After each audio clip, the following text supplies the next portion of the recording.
Ya, jadi replikasi DNA itu mestinya materinya tidak akan terlalu lama.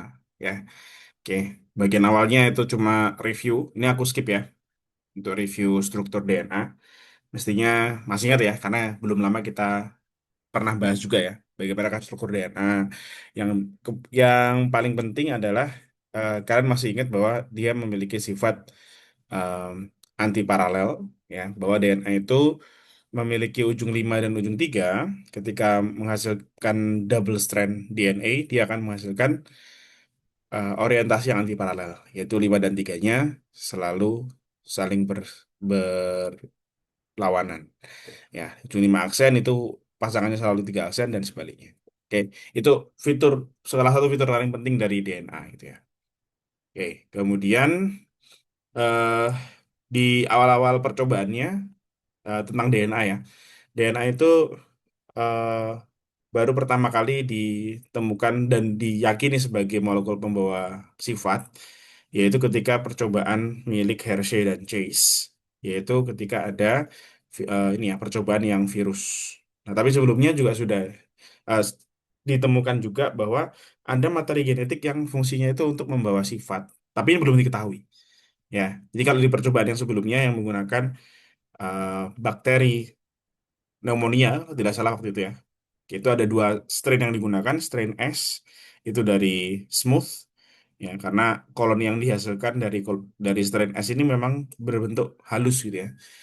Oke, kebalikan dengan koloni R dari rough ya karena koloni yang dihasilkan memang terlihat teksturnya kasar. Nah, di antara dua strain tersebut ternyata yang sifatnya patogenik adalah yang S. Oke, jadi ketika diinfeksikan pada inangnya, satu bikin mati, satu tetap normal ya. Ini juga sebenarnya menunjukkan bahwa tidak semua bakteri itu sifatnya merugikan ya bagi kesehatan itu sifatnya banyak yang biasanya itu netral. Oke. Cuma kalau di manusia seringkali bakteri itu sifatnya lebih ke oportunis ya.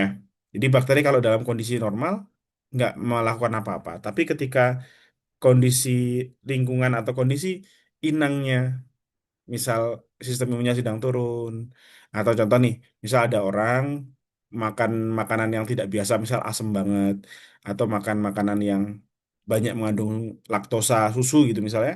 Nah, ada banyak bakteri yang ternyata suka banget sama kondisi tersebut, ya, kondisi yang terlalu asam, kondisi yang mungkin banyak susunya, ya, ataupun kondisi-kondisi yang lain.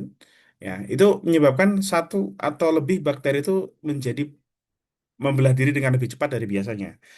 Oke. Nah, itu yang disebut sebagai oportunis ya. Jadi dia memanfaatkan kesempatan sehingga dia bisa berkembang biak dengan cepat dan akhirnya malah mengganggu keseimbangan keseimbangan komunitas mikroba entah itu di dalam perut ataupun di luar tubuh gitu ya.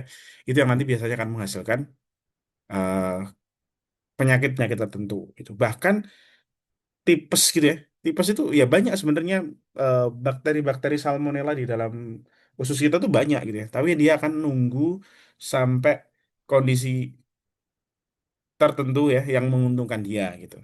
Baru nanti ketika misal ada orang yang nggak fit, terus di dalam perutnya udah ada salmonella, oke, kemudian salmonella tersebut akan membelah diri dengan cepat, akhirnya dia malah kena tipes. Gitu. Ya, seperti itu. Jadi eh gitu ya, banyak sekali bakteri sifatnya oportunis. Nah, cuma kalau yang ini, yang pneumonia yang S itu dia sifatnya memang patogenik gitu ya. Dari awal memang seperti itu. Nah, oke, jadi kalau di dua percobaan pertama masih normal, percobaan yang selanjutnya yang bakteri yang patogenik itu dipanaskan, ya, direbus lah gitu ya, dipanaskan, kemudian ternyata sel-selnya lisis. Setelah itu ketika disuntikkan ke tikus dia tidak menghasilkan dampak apa-apa, ya karena memang ternyata bakteri memang 100% sudah mati. Nah, ketika percobaan dilanjutkan, yaitu bakteri S yang sudah dipanaskan dan mati, dicampur sama bakteri R. Kemudian campurannya disuntikkan ke tikus, ternyata tikusnya malah mati. Dan setelah dicek, bakteri R yang tadinya hidup, dia berubah menjadi strain S. Oke. Nah, ini bukan bukan karena bakteri S-nya hidup kembali ya, tetapi ternyata si bakteri pneumonia itu memiliki kemampuan untuk mengambil materi genetik dari lingkungan. Jadi materi genetiknya strain S yang terburai ke lingkungan setelah lisis itu diambil oleh strain R, sehingga strain R itu memiliki sifat yang sama dengan strain S. Ya, jadi pengambilan materi genetik tersebut istilahnya adalah transformasi. Ya, transformasi itu mengambil materi genetik dari lingkungan. Ya, coba pertanyaan gini, kalian pasti tahu kalau membran plasma, bakteri kan punya membran plasma ya. Sifatnya itu kan semi permeable. Oke, tidak sembarangan molekul bisa masuk. Nah, sekarang ini ada kasus di mana bakteri bisa memasukkan DNA ya dari luar sel masuk ke dalam sitoplasmanya. Padahal DNA itu memiliki sifat dari molekul-molekul yang absolut tidak bisa masuk melewati membran. Ya, apa itu? DNA itu bermuatan. Molekul bermuatan mestinya nggak bisa masuk, keluar masuk dengan bebas. DNA itu ukurannya gede. Ya, biasanya kalau molekul ukurannya kecil ya dan bermuatan dia masih bisa lewat protein protein channel kah atau misal protein karier gitu ya, protein transport. Ya. Oke, kemudian DNA itu juga sifatnya hidrofilik. Ya, padahal hidrofilik kan dia nggak bisa lewat membran juga gitu ya. Jadi tiga sifat dasar yang mestinya membran tuh tidak permeable, ini malah DNA bisa masuk lewat membran juga. Nah, pertanyaannya kok bisa seperti itu? Anda tahu nggak? Mungkin kalian pernah belajar dan eh, kepikiran bertanya-tanya kok bisa DNA dimasukkan? Padahal mestinya DNA itu sangat tidak permeable terhadap membran. Kenapa bisa seperti itu?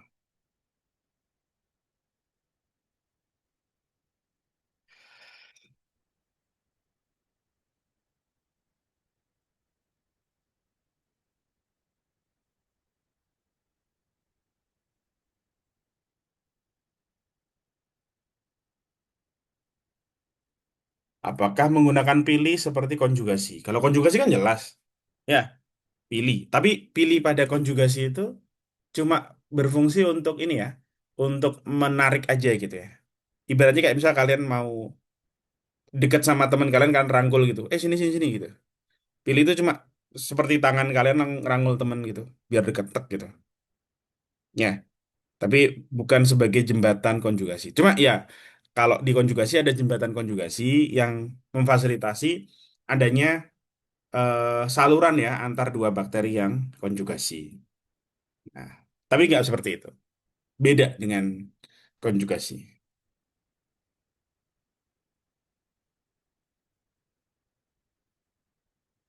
Kalian tahu? Langsung aja, ya. Jawabannya gini. Eh, mekanisme ini, mekanisme yang dipakai oleh bakteri untuk transformasi, itu di abuse sama manusia biasanya. Di abuse-nya itu untuk memaksa bakteri yang seharusnya nggak bisa transformasi, nggak bisa memasukkan DNA ke dalam selnya, jadi bisa. Itulah yang terjadi pada metode-metode bioteknologi. Ya, kalau kalian belajar tentang apa metode DNA rekombinan pakai bakteri, kan pakai plasmid ya. Plasmid ditambahin DNA dari apapun gitu ya. Oke, disisipkan, kemudian plasmid yang sudah tersisipi oleh gen baru masuk ke dalam bakteri. Gimana cara? Transformasi juga kan? Nah, biasanya bakteri-bakteri yang untuk transformasi bioteknologi seperti itu sebenarnya secara alami nggak bisa, tapi ternyata bisa dimanipulasi sehingga bisa. Nah, istilah untuk bakteri yang bisa memasukkan DNA, melakukan transformasi ya, itu namanya adalah bakteri yang kompeten. Ini istilah kompeten itu sebenarnya sangat-sangat umum ya. Karena pasti tahu, kalian pasti tahu lah kalau secara umum, bukan di biologi gitu ya, kompeten itu artinya apa kita pasti tahu ya. Nah, tapi ini ada istilah kompeten yang fungsi yang merujuk pada kemampuan bakteri untuk bisa mengambil DNA asing dari lingkungan. Oke. Nah, gimana cara bakteri kompeten bisa memasukkan eh, DNA tersebut? Nah, itu kalau yang secara alami kompeten, jadi hanya beberapa bakteri saja, tidak semua. Kebetulan pneumonia bisa, yaitu adalah bakteri-bakteri yang fosfolipid membrannya, kan fosfolipid bilayer ya, semua tahu ya. Oke, fosfolipid membrannya, terutama yang layer luar, bilayer tapi layer yang luar, itu bermuatan. Ya. Bisa bisa kalian tebak muatannya apa kira-kira?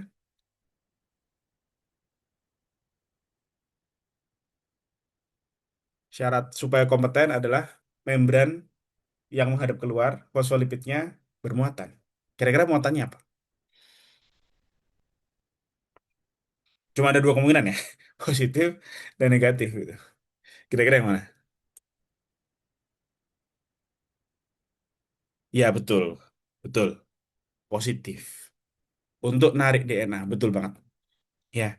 Tuh, tapi masa emang kayak gitu doang bisa bisa buat transformasi? Ya itulah kerennya proses yang sifatnya apa ya? Banyak sekali, bukan banyak sekali bahkan segala macam proses kimiawi, reaksi kimia, bertemunya reseptor dengan ligan, reseptor dengan sinyal, ya. Jadi proses kimiawi itu sebenarnya percaya atau tidak terjadinya itu secara random, ya. Terjadi secara random, misalnya nih, ada dua molekul ketemu terus mereka bereaksi bergabung. Ketemunya mereka itu adalah karena satu event yang sifatnya random. Kebetulan ketemu, hadapnya pas, mereka gabung. Itulah reaksi kimia. Dan itu juga yang terjadi pada transformasi. Jadi ketika DNA bermuatan negatif, kemudian dia nempel pada membran bakteri yang bermuatan positif, ya, ya nanti akan dia akan nempel beberapa saat. Nah, ingat, membran itu sifatnya dinamis, ya. Membran itu sifatnya dinamis, bisa fosfolipid-fosfolipidnya itu bisa bergerak. Ada peluang ketika fosfolipid-fosfolipid bergerak itu dia menghasilkan pori-pori dalam waktu yang singkat dan disitulah nanti DNA bisa dimasukkan ke dalam sel. Jadi proses itu benar-benar gara-gara kebetulan, ya. Jadi terbentuk pori-pori yang sebenarnya terbentuknya singkat banget waktunya, tapi sudah cukup untuk membuat DNA yang tadinya udah nempel pada membran itu bisa masuk. Jadi prosesnya itu kayak apa ya? Mungkin terasa tidak masuk akal gitu loh. Emang kayak gitu doang bisa masuk? Iya, ya. DNA yang muatannya negatif cukup nempel pada membran terus nanti nunggu sampai membrannya ada pori-pori terbentuk ketika fosfolipidnya bergerak bebas gitu ya, barulah nanti terjadi transformasi. Bayang ya? Oke, kebayang lah ya. Oh, fosfolipid membran itu sifatnya dinamis ya. Dia tidak diem, tapi bergerak sehingga ada kemungkinan menghasilkan pori. Oke. Nah, itu kalau proses yang terjadinya secara alami. Kalau misalnya proses yang terjadi pada bioteknologi, nah manusia melakukan manipulasi untuk meningkatkan peluang, ya, meningkatkan peluang supaya membran yang tadinya bisa membentuk pori secara spontan, tapi peluangnya ditingkatkan. Nah, metode yang paling sering digunakan, terutama kalau untuk E. coli. Oh ya, Escherichia coli, ya, bakteri yang biasa kita pakai ya, buat buat model, itu dia tidak naturally kompeten, ya. Dia tidak secara alami bermuatan positif luarnya. Tapi untungnya, bakteri-bakteri kebanyakan muatannya negatif. Itu masih bisa dimanipulasi kalau muatan negatif. Yang repot itu kalau bakteri yang sifatnya kayak sel hewan. Sel hewan itu bagian luarnya nggak ada muatan, ya. Jadi walaupun fosfolipid itu ada yang bermuatan, tapi kalau di sel-sel hewan, biasanya fosfolipid-fosfolipid bermuatan negatif itu lokalisasinya ada di bagian atau di layer yang menghadap sitoplasma. Nanti itu ada itu aplikasinya sistem imun gitu ya, yang menarget bakteri, eh, dia bisa menarget membrannya bakteri, tapi nggak bisa menarget membran sel tubuh sendiri, ya. Oke, namanya antimicrobial peptide. Itu ada di dalam tubuh kita. Dia bisa menyerang bakteri karena dia memanfaatkan sifat bakteri yang banyak bermuatan negatif. Sedangkan kita nggak punya muatan sih membran bagian luarnya ya.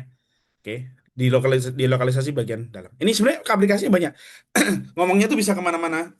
Bahwa kenapa kok bisa membran itu dilokalisasikan, misal tadi yang muatan negatif di manusia ditaruh di layer yang menghadap ke sitoplasma, yang tidak bermuatan di layer yang menghadap keluar. Nah, itu udah satu bahasan sendiri itu. Tapi intinya seperti itu ya, Bah. Jadi membran kita asimetris, ya, sehingga itu bisa dijadikan sebagai em, apa namanya, mekanisme tubuh kita untuk membedakan mana sel tubuh kita sendiri, mana asing.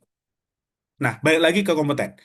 Oke, jadi tadi kita tahu bahwa banyak bakteri yang secara alami membrannya bermuatan negatif bagian luar, termasuk E. coli. Nah, cara manusia untuk membuat dia kompeten, bermuatan positif berarti ya, tinggal dikasih ion aja. Ya, jadi itu bakteri E. coli, kita kasih ion-ion yang muatannya positif, biasanya kalsium, magnesium, ya, yang ionnya itu divalen, 2+2+ biasanya gitu. Oke, gampang ya. Caranya tinggal ya udah cemplungin aja tuh bakteri pada media yang banyak mengandung ion-ion positif. Nanti ion positif tersebut akan nempel pada membran yang negatif, sehingga nanti DNA juga bisa nempel ke ion positif yang sudah nempel tadi. Ya, kayak gitu. Kemudian, cara untuk meningkatkan peluang transformasi adalah dengan metode yang seringkali disebut sebagai, ada yang tahu metodenya? Untuk meningkatkan peluang terbentuknya pori-pori. Gak tahu ini manusia kepikiran dari mana, tapi prinsipnya keren. Ya, yaitu menggunakan metode kejut panas. Ya, heat shock.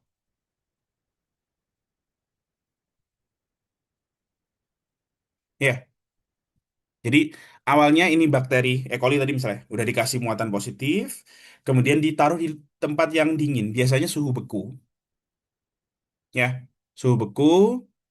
Kalau beku, suhu dingin, logikanya membran itu kira-kira akan bersifat lebih padat atau lebih lebih renggang. Nah, kalau dikasih suhu dingin, sifatnya akan lebih padat. Betul. Ya. Kemudian setelah lama di suhu dingin, ini koloni si bakterinya itu akan dimasukkan ke tempat yang hangat dalam waktu singkat dan harus mendadak. Ya, tidak boleh dingin banget. Tiba-tiba kita langsung masukin ke tempat yang biasanya suhunya sekitar 40-an, 40 derajat, 40, 42, cuma selama 30 detik sampai maksimal semenit. Fungsinya apa? Kenapa harus dadakan? Kenapa harus suhunya segitu? Suhu segitu biar membrannya itu nggak pecah. Kalau kepanasan biasanya akan langsung pecah, ya. Tapi kalau suhunya segitu, sekitar 40 tadi ya, oke, membrannya kita mentargetkan membrannya itu memuai, mengembang, tetapi hanya bagian-bagian tertentu saja, ya. Jadi membran yang memuai, yang merekah gitu ya, ya melonggar ya, itu hanya bagian-bagian tertentu saja yang nanti akan ditargetkan menjadi pori. Ya. Jadi dibikin mendadak supaya bagian yang memuai itu tidak merata, mendadak dan cepat ya. Oke. Nah, di saat itulah, di saat 30 detik sampai 1 menit tadi, oke, DNA yang tadi sudah nempel di muatan positif ion itu akan bisa masuk. Jadi fungsi dari heat shock itu memastikan bahwa pori-pori terbentuk lebih lebih sering. Itu doang, ya. Oke. Kenapa nggak pelan-pelan? Kalau pelan-pelan nanti takutnya semua bagian membrannya akan memuai pelan-pelan juga gitu ya. Jadi harus cepat. Nah, gitu ya. Itu tambahan. In case mungkin nanti kalian waktu di tingkat nasional ternyata praktikumnya mikrobiologi, siapa tahu gitu ya. Ya. Cuma yang tahun ini belum belum keluar topiknya. Ya. Biasanya keluar, belum nih. Biasanya kalau bulan-bulan segini memang belum keluar sih. Nanti lah kalian tunggu ya waktu tingkat nasional ya. Oke, lanjut ya. Itu tadi kita ngomongin transformasi aja udah lumayan banyak ya. Oke. Selain transformasi tadi sudah ada yang nyebut ya, ada konjugasi. Konjugasi itu juga merupakan metode bakteri untuk melakukan horizontal gene transfer. Ya, transfer gen secara horizontal. Artinya horizontal itu antar sel spesies yang sama, gitu ya. Antar temennya, gitu. Itu horizontal. Kalau vertikal itu antar anak ke keturunan. Sorry, antar orang tua ke keturunan. Itu vertikal istilahnya. Tapi kalau horizontal gene transfer itu misal dari satu orang ke temennya. Cuma kan kalau di manusia tanpa tanpa manipulasi kan kita nggak bisa melakukan horizontal gene transfer ya. Tapi kalau untuk bakteri bisa. Salah satunya transformasi, konjugasi satu lagi yaitu menggunakan perantara virus yang disebut sebagai transduksi. Ya, oke. Lanjut ya. Kalau ada pertanyaan boleh silakan. Tapi sambil aku lanjutkan ya, nanti kalau ada pertanyaan nanti kita review kembali. Nah, kemudian ini sedikit kita bahas percobaannya Hershey Chase ya. Dia menggunakan virus bakteriofaga, yang mana kerennya itu adalah bakteriofaga itu cuma punya dua komponen molekul penting ya, yaitu protein dan DNA. Protein dan asam nukleat. Dan dua molekul itulah yang dijadikan sebagai kandidat pada masanya, kandidat bahwa eh, materi genetik kayaknya salah satu di antara dua itu deh gitu. Ya. Nah, itu pengen dibuktikan. Yang benar yang mana? Kalau sekarang kita udah tahu materi genetik itu DNA. Ya. Zaman dulu pas masih dibuktikan caranya dengan virus yang memang material molekulnya hanya dua itu dia, protein, DNA. Nah, jadi dilakukan percobaan terpisah. Percobaan pertama dilakukan pelabelan bagian proteinnya, ya. Pelabelannya menggunakan sulfur yang sifatnya radioaktif. Oke, sedangkan DNA diberi label yaitu fosfor, radioaktif juga. Ini di dua percobaan paralel ya. Oke. Yang pertama yang ditandai adalah bagian proteinnya, yang kedua yang ditandai bagian DNA-nya. Dan menandainya menggunakan radioaktif sulfur dan fosfor. Pertanyaannya adalah kenapa kok harus pakai sulfur? Kenapa harus pakai fosfor? Untuk masing-masing ya. Kenapa DNA itu fosfor, protein sulfur? Apakah nggak bisa kita ganti dengan atom yang lain yang radioaktif?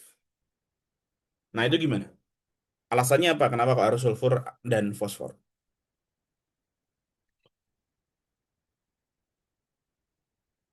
Ini berhubungan dengan gimana sih cara kita bikin suatu virus atau suatu sel bisa memiliki label radioaktif itu berhubungan dengan metodenya soalnya.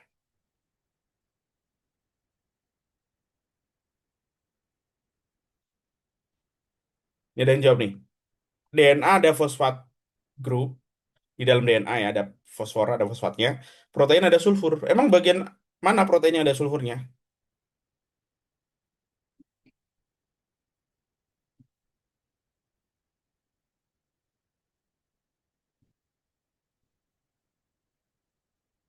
Protein yang ada sulfurnya, oke. Ada yang bilang asam amino cysteine. Ada yang lain? Maksudnya apakah ada asam amino lain yang mengandung cysteine? Cysteine itu kan ada sulfurnya betul, betul sekali. Oke. Karena bisa membedakan antara DNA dan protein. DNA ada fosfor, sementara protein nggak ada. Protein ada sulfur, DNA nggak ada. Ya, betul ya. Jawaban-jawaban itu betul.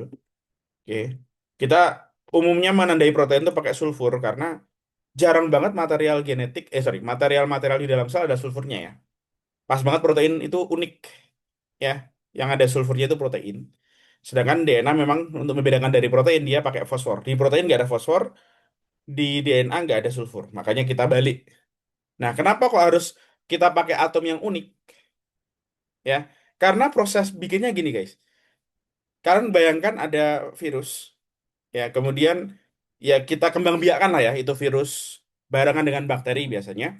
Karena virus kan nggak bisa hidup tanpa sendirian ya, harus ada inangnya. Jadi virus kita inkubasi barengan sama makanannya, sama inangnya.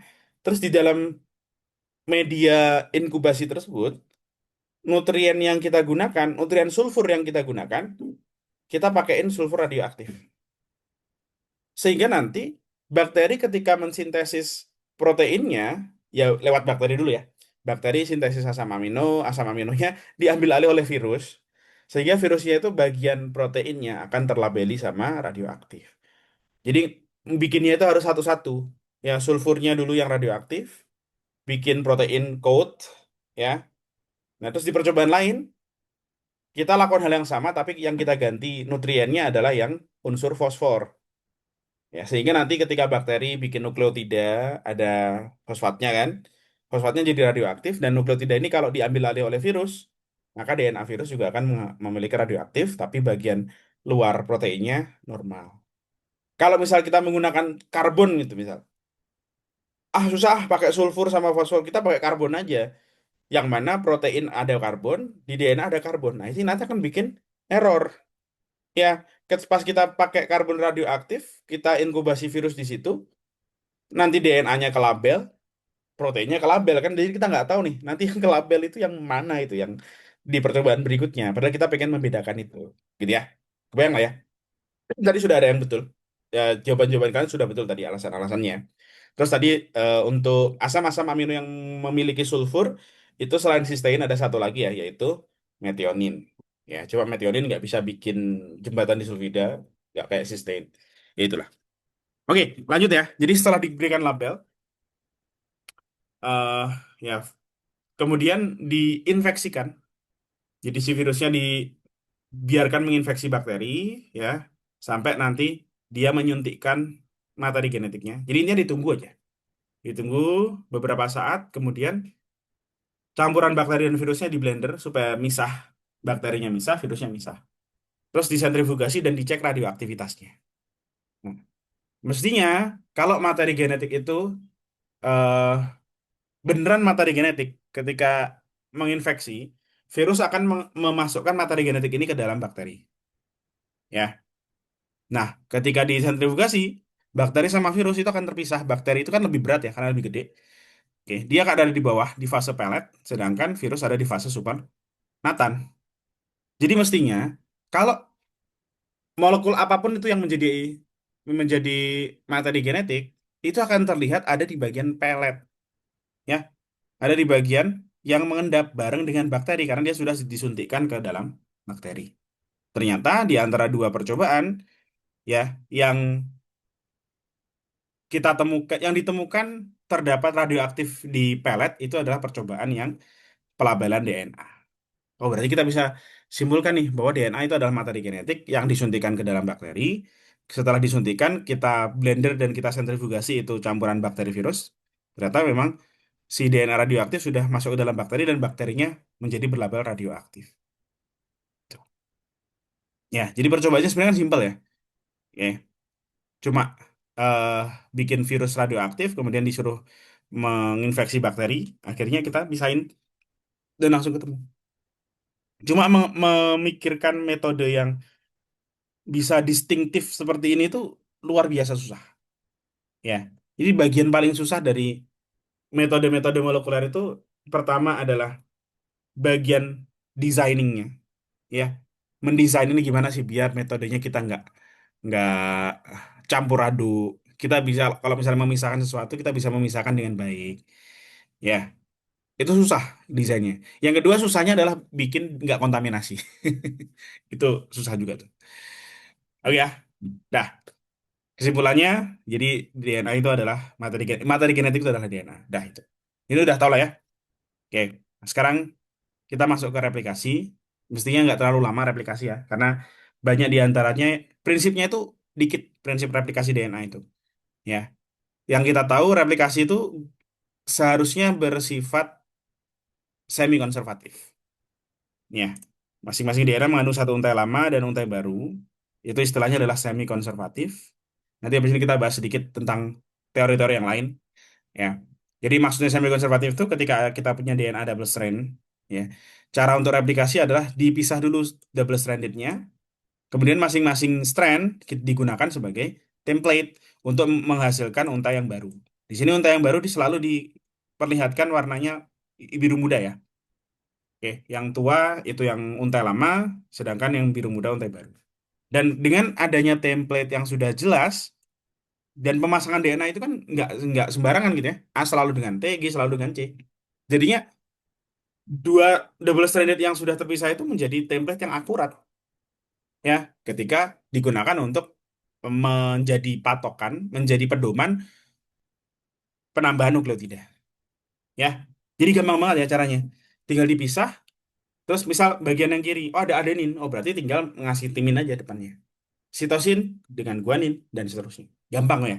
Prinsipnya sangat gampang ya, pasti kebayang ya. Oke. Oh ya, secara teoritis replikasi akan menghasilkan dua DNA yang identik dengan masing-masing tadi ya. Setiap satu DNA baru terdiri atas double strand, satu strandnya lama, satu strandnya baru.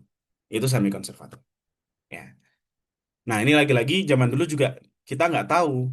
metode yang benar itu adalah semi konservatif sehingga ada beberapa teori yang dibuktikan. Ya, ada tiga model, yaitu model konservatif ketika eh, dua DNA yang dihasilkan dari replikasi, ya, satunya adalah double stranded yang full, si dua strandnya lama, dan hasil kopiannya itu full dua strandnya baru. Itu namanya kan konservatif. Ya, jadi mirip banget kayak kalau kalian ngefotokopi buku gitu ya. Misal satu buku di copy ya menjadi dua, akhirnya jadi dua gitu ya. Kopian yang pertama kan full baru. Kopian yang kedua itu full buku originalnya. Kayak gitu. Ya, konservatif. Nah, kemudian ada juga metode dispersif. Ini metode yang nggak tahu kenapa orang kepikiran metode seperti itu. Tapi agak abstrak. Kenapa? Karena prosesnya adalah DNA itu akan dipotong-potong secara acak. Potong-potong kecil-kecil. Kemudian bayangkan potongan-potongan itu dicampur-campur, kemudian dibagi dua secara random. Ya, ibaratnya kalian punya puzzle yang sudah jadi, terus kalian kalian hancurkan lagi tuh puzzle, kalian hambur-hamburkan puzzle itu, terus kalian bagi dua piece puzzle-nya secara merata. Ya, setelah itu kalian susun ulang puzzle separuh sama puzzle separuh, sehingga misal nih, kalau puzzle yang pertama itu kalian bisa membikin bagian itu, ya. Berarti kan puzzle kedua itu adalah bagian yang berlawanan ya, yang tersusunnya nggak? Bang ya, puzzle-nya dibagi dua sama rata, terus disusun lagi, misal anggaplah cuma 4 piece gitu ya. Oke, jadi nanti eh, satu separuh piece puzzle yang pertama akan ada region-region tertentu yang akan tersusun kembali, sedangkan sisanya itu akan berada pada piece yang berlawanan. Nah, nanti bagian yang berlobang-lobang ini akan disintesis DNA-DNA baru, ya. Gitu. Makanya di sini kelihatan kalau diperhatikan lebih seksama ya, ini bagian biru tua dan biru mudanya itu berkebalikan antara strand yang atas sama strand yang bawah. Ya, double strand atas sama double strand bawah itu biru muda dan biru tuanya kebalik. Oke. Yang biru muda kan yang baru, DNA, untai DNA yang baru. Nah, kemudian proses itu diulang lagi kalau ada replikasi tahap berikutnya gitu ya. Ini dicacah lagi sehingga DNA lama yang warna biru tua, yang awalnya separuh, itu kebagi dua lagi, ya. Kebayang ya? Sehingga dia tinggal 25% yang lama, ini 25% yang lama pada siklus replikasi kedua, ya. Jadi makin lama nanti pada metode dispersif, pada model dispersif, ya, si DNA yang paling awal, yang warna biru tua, oke, itu akan makin lama makin dikit. Awalnya separuh, seperempat, seperdelapan, seperenam belas, dan seterusnya. Baik ya, oke. Ada pertanyaan dulu? Itu tiga model yang dipakai ya, dan akhirnya ternyata ditemukan yang benar memang yang semi konservatif.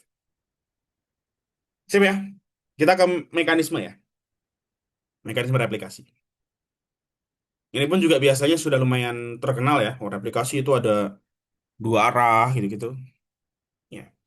Oke, replikasi selalu dimulai dari tempat yang disebut sebagai origin of replication. Origin of replication itu tempat yang tertentu, tidak bisa sembarangan. Ada motif tertentu. Maksudnya motif itu ada pola urutan DNA tertentu yang bisa dijadikan sebagai ori. Oke, jadi ibaratnya misal kalian sedang ada di perumahan klaster yang rumahnya mirip semua, sama semua rumahnya. Kalian pengen nyari rumahnya Gavin misal. Oke. Di perumahan elit, terus rumahnya sama semua tapi, nah kalian harus tahu dong rumah Gavin itu yang mana gitu. Caranya gimana? Ya pakai nomor misal, nomor nomor rumah. Oh, rumahnya Gavin nomor 128 misal. Oke. Itu kalian punya tanda berarti kan. Oh, yang rumahnya nomor 128 ini rumahnya Gavin. Nah, DNA juga kayak gitu. DNA itu kan semuanya sekuensinya ATGC doang kan. ATGC ATGC dengan kalau kita cuma lihat secara kasat mata doang itu kayak random banget ATGC-nya. Nah, dari mana sel tahu daerah ini itu bisa dipakai sebagai awalan untuk replikasi? Karena ada motifnya, ada urutan tertentu yang ada polanya. Itu istilahnya motif ya kalau di DNA pada protein. Ya, pola urutan nukleotida atau asam amino tertentu yang punya fungsi tertentu itu istilahnya motif. Ya, banyak nanti kita ngomongin motif. Misal contohnya di origin of replication, kemudian eh, nanti ketika ngomongin ekspresi gen ada bagian awal transkripsi kita sebut sebagai promoter. Ya, promoter, kemudian ribosomal binding site, itu semuanya punya motif sendiri. Punya daerah spesifik yang dikenali oleh enzim-enzim sel, sehingga segala macam proses bisa terjadi. Ya, gitu. Oke lah. Itu ya. Jadi ori itu adalah suatu urutan tertentu, nggak bisa sembarangan. Nah, kemudian ori itu nanti akan dibuka. Double stranded DNA itu akan dibuka pertama kali di ori. Ya, kalau pada prokariot orinya cuma satu, ya, cuma ada satu origin of replication. Kalau eukariot orinya ada lebih dari satu, banyak. Nah, ini gambarannya ya. Ori itu yang ditampilkan warna titik hitam. Ya. Jadi tempat pertama kali ngebuka itu ori. Kemudian kalau di prokariot ori itu cuma satu dan double stranded DNA pada prokariot yang berbentuk sirkular nanti akan dibuka pelan-pelan gitu ya. Sambil direplikasi DNA yang baru. Ya, kelihatan lah ya di situ. Sedangkan kalau pada eukariot, ori itu ada lebih dari satu, sehingga nanti dimulainya replikasi itu tidak hanya di satu titik, tapi di beberapa titik sekaligus. Oke? Nah ya, gampang ya. Nah, sekarang mekanisme. Cepat ini mekanisme, semoga cepat. Oke, jadi kalau untuk replikasi, itu pembukaannya, tadi kan awalnya dari origin of replication, yang membuka adalah enzim yang disebut sebagai helikase. Ya, ini eh oke lah. Helikase itu mirip seperti resleting, dia ngebuka set gitu ya. Nah, cuma masalahnya DNA itu kan kalian tahu sifatnya antiparalel sehingga eh, arah replikasi itu akan berbeda. Kenapa? Karena enzim yang digunakan untuk replikasi yaitu polimerase, ya, DNA polimerase terutama. Dia hanya bisa menambahkan nukleotida baru di ujung tiga aksen. Jadi kalau misal di sini ada nukleotida yang sudah ada sebelumnya, ya, kemudian ada template. Oke. Jadi DNA polimerase itu cuma bisa nambahin doang. Oh, ini ada daerah tiga aksen dari nukleotida. Ada template, oh templatenya adenin. Dia akan menambahkan timin, dan timin itu hanya bisa ditambahkan di ujung tiga aksen tersebut. Nggak bisa di ujung lima aksen, nggak bisa dari kekosongan. Anggaplah ini, misal nggak, belum ada nih. Si sekuensinya belum ada. Ya, cuma ada timin doang, single strand. Maka DNA polimerase itu nggak bisa nambahin adenin sendiri. Ya, dia hanya, ingat, DNA polimerase itu hanya menambahkan nukleotida baru di ujung tiga aksen dari ujung yang sudah ada. Oke, itu yang dilakukan DNA polimerase. Nanti sedikit berbeda dengan RNA polimerase. Secara prinsipnya sama, yaitu RNA polimerase itu menambahkan nukleotida di ujung tiga aksen, tapi RNA polimerase yang nanti kerjanya di proses ekspresi gen itu tidak harus melanjutkan tiga aksen yang sudah ada, tapi dia bisa mulai dari awal. Bedanya itu doang sih. Ya, secara mekanisme nanti kalau kita ngomongin tentang transkripsi ya terutama pembentukan RNA sama dengan pembentukan DNA, yaitu selalu di tiga aksen dari untai sebelumnya, dari ujung sebelumnya yang sudah ada. Cuma kalau di DNA sifat itu mutlak saklek, DNA cuma bisa ngelanjutin doang, tapi kalau RNA polimerase bikin RNA itu bisa dari awal. Dari nukleotida pertama bisa. Makanya pada replikasi itu diperlukan yang namanya primer, ya. Dan primer itu RNA. Oke, jadi setelah dibuka, primer akan dibikin, ya, beberapa nukleotida biasanya. Oke. Dan tadi ingat ya, replikasinya selalu ke ujung tiga aksen. Di tiga aksen, ngelanjutin aja di tiga aksen. Oke. Nah, berarti kan kalau nanti ada dua primer yang dihasilkan, yang nempel di atas sama nempel di bawah, arahnya beda ya. Yang bawah lima aksennya di kiri, tiga aksennya di kanan. Ingat ya, selalu anti paralel ya. Kalau lima aksen di kanan berarti pasangannya tiga aksen di kanan. Ya, oke. Jadi setelah itu replikasinya akan berlanjut. Primer itu akan nanti dielongasi, yang atas jadinya dielongasinya bareng sama geraknya helikase. Nanti kan helikase berprogres ke sono ya.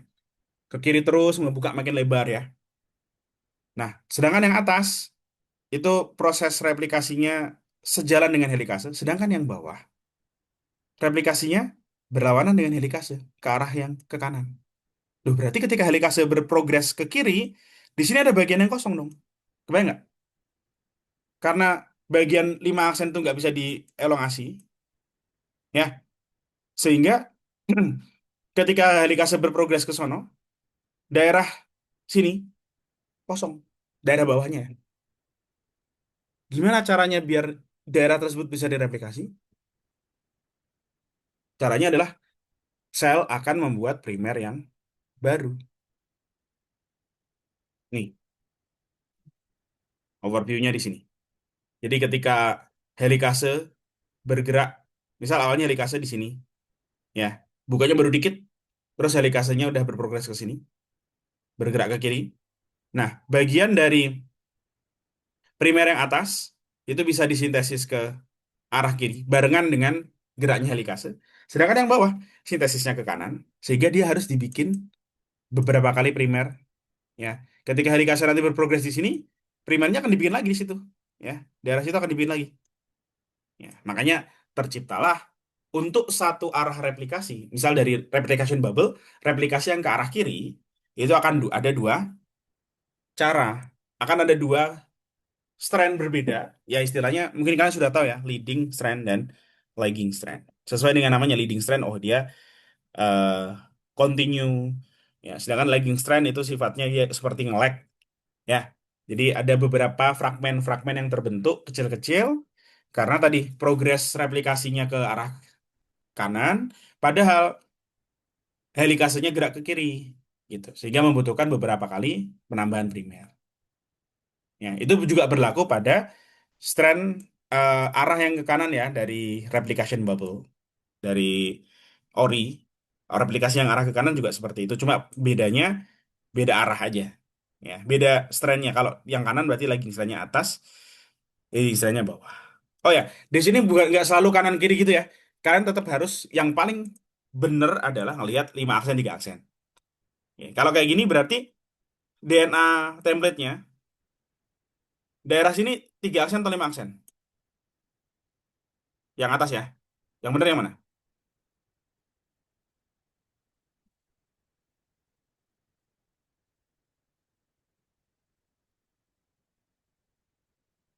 Daerah situ seharusnya 5 aksen atau 3 aksen. Yang atas template. Jeng jeng jeng jeng.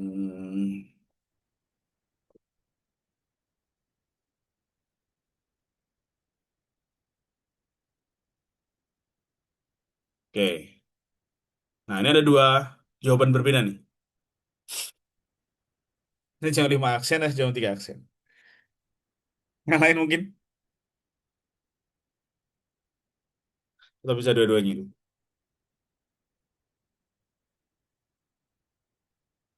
Oke. Oke. Oke, yang mau jawab sudah banyak. Wih, mantap. Oke, kebanyakan jawab 5 aksen, beberapa jawab 3 aksen. Jawabannya adalah yang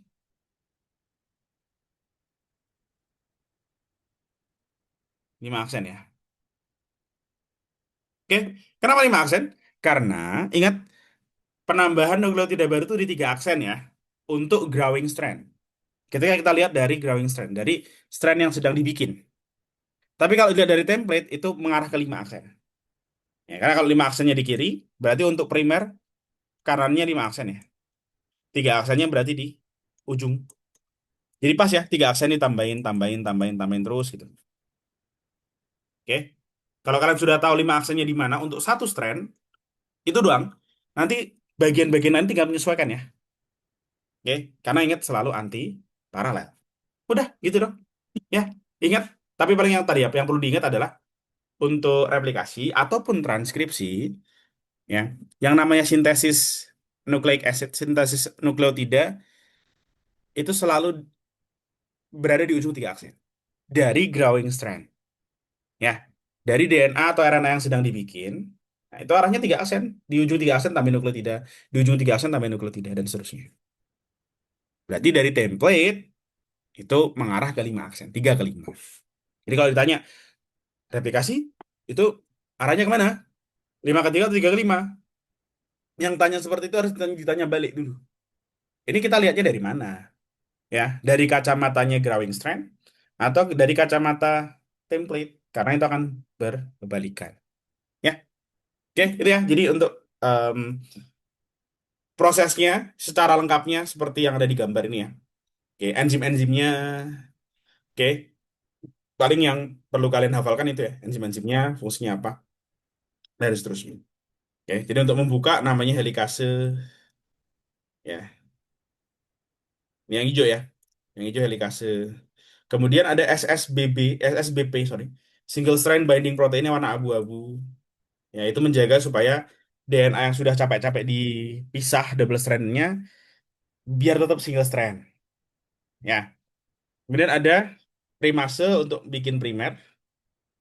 Setelah primase kerja akan dilanjutkan oleh DNA polimerase 3. Oke. Baik itu pada lagging strand atau leading strand sama ya, sama-sama DNA pol 3. Oke, karena job desk-nya sama, tinggal mengelongasi aja. Oke, itu. Apalagi ya? Itu doang ya. Replikasi. Paling nanti habis ini kita bahas mengenai dua permasalahan ketika replikasi. Di sini sudah diperlihatkan salah satunya, yaitu ini adanya kerja DNA polimerase 1. Satu lagi nanti kita lihat. Ada pertanyaan mengenai mekanisme replikasi? Silakan.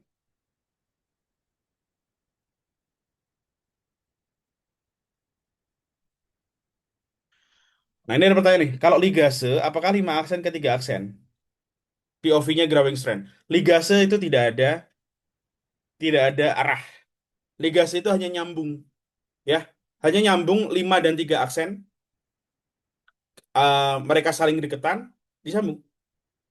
Itu ligase. Ya. Jadi kalau misal nih, kalian punya DNA ada 2 fragmen gitu ya. Ini 5 aksen, ini 3 aksen. Terus di sini sama, 5 aksen, 3 aksen. Tinggal nyambung doang ya. Oke. 3 aksen itu isinya apa sih?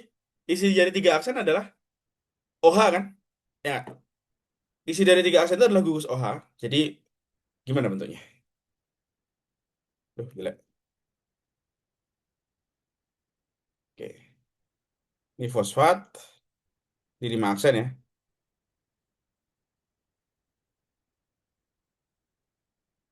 Oke. Ini bayangkan dua nukleotida yang ada di ujung ya. Ujung itu sama ujung itu. Oke. Di sini ada OH. Terus ini nempel sama eh, apa namanya? Basa nitrogen. Ini misal basa nitrogennya kecil aja. Ini. Gini ya. Nah, jadi sebenarnya sudah ada ujung 3 aksen dan ujung 5 aksen sendiri-sendiri. Ini 3 aksen. Jelek. Sorry guys, ini pakai mouse jadi jelek.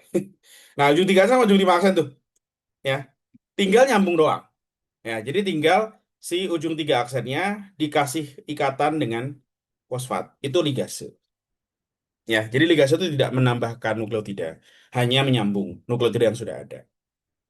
Ya, oke ya. Terus ada yang tanya lagi nih, Kak, primase itu apakah jenis RNA polimerase juga? Betul. Primase dia sintesis RNA ya, berarti dia termasuk RNA polimerase. Betul.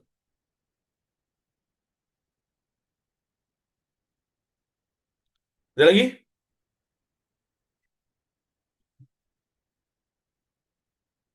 Lanjut ya. Oke, jadi ini aman ya. Mekanismenya aman. Tinggal nanti kita bahas yang ini. DNA polimerase 1 itu ngapain? Ya, ini juga jangan lupa ya bahwa dalam polimerisasi DNA atau polimerisasi RNA itu selalu diuji 3 aksen. Oh ya, sama satu lagi. Ya, satu lagi adalah substrat yang digunakan. Nukleotida yang digunakan adalah trifosfat. Ya. Jadi kalau adenin itu adalah adenosin trifosa.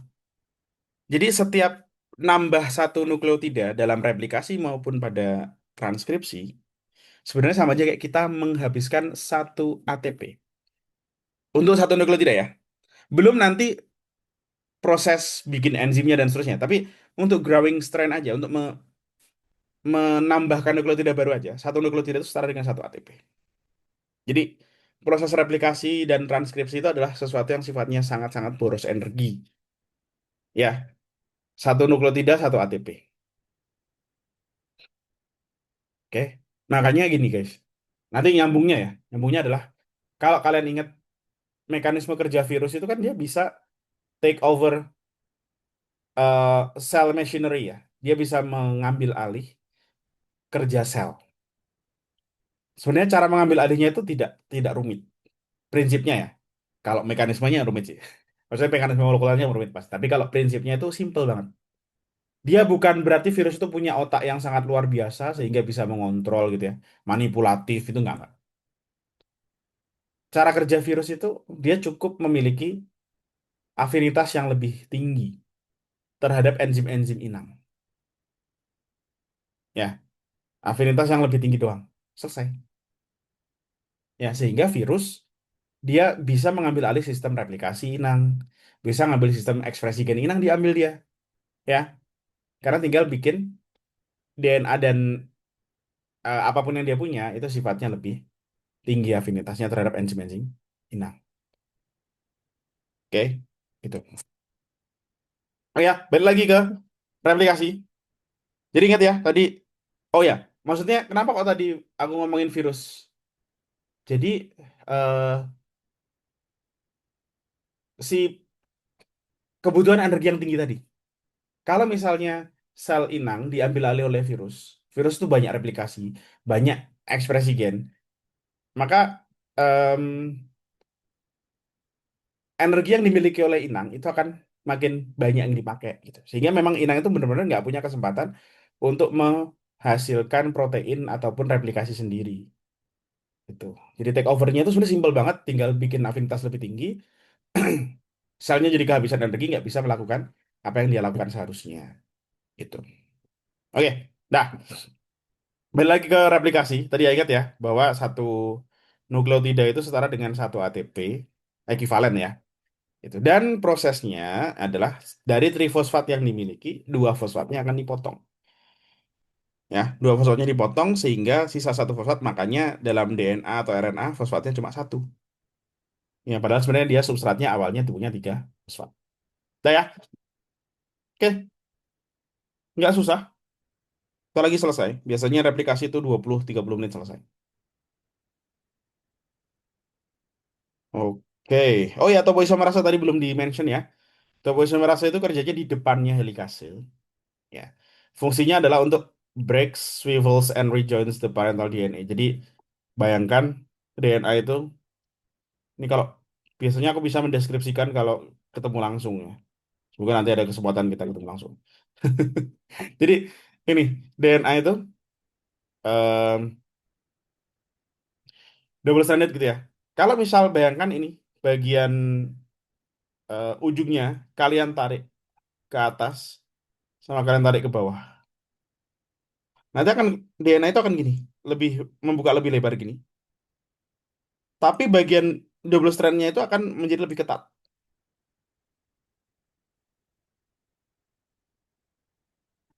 Ya, jadi yang kebuka lebar, ada yang kebuka lebar, tapi bagian yang belum kebuka itu jadi lebih ketat. Ya, mirip kayak kalian misal eh punya headset kalian tangled gitu. Kemudian kalian tarik aja tuh. Kalian asal tarik si ujung headsetnya, earphone sih ya, bukan headset. Kalau sekarang earphone banyak kan wireless ya. Ayo earphone yang ini yang masih ada kabelnya ya. Jangan jangan dibayangkan earphone yang zaman sekarang. Jadi earphone yang masih ada kabelnya kalian ambil ujung-ujungnya kalian tarik, ketarik dia ya. Makin makin kelihatan yang single strand tapi bagian yang tangled akan semakin ketat. Nah, fungsi dari topoisomerase adalah untuk mengurangi ketegangan, keketatan itu. Dengan cara apa? Dengan cara motong DNA. Ini kan sebenarnya DNA kan panjang ya Mas Yan. Si panjang gitu ya. Lah gitu. Dia motong di daerah somewhere di situ. Terus di swivel. Swivel itu berarti kan diputer ya. Diputer berlawanan dengan arah helixnya. Ya. Jadi yang awalnya dia heliksnya ketat, ketika diputar ke arah sebaliknya, heliksnya akan menjadi lebih rileks. Terus setelah itu dijoinkan kembali, di rejoin ke tadi kan sempat dipotong, diputar, di rejoin gitu. Itu terus kayak gitu. Ya, itu topoisomerase untuk mengurangi ketegangan. Ya. Nah, pertanyaan silakan.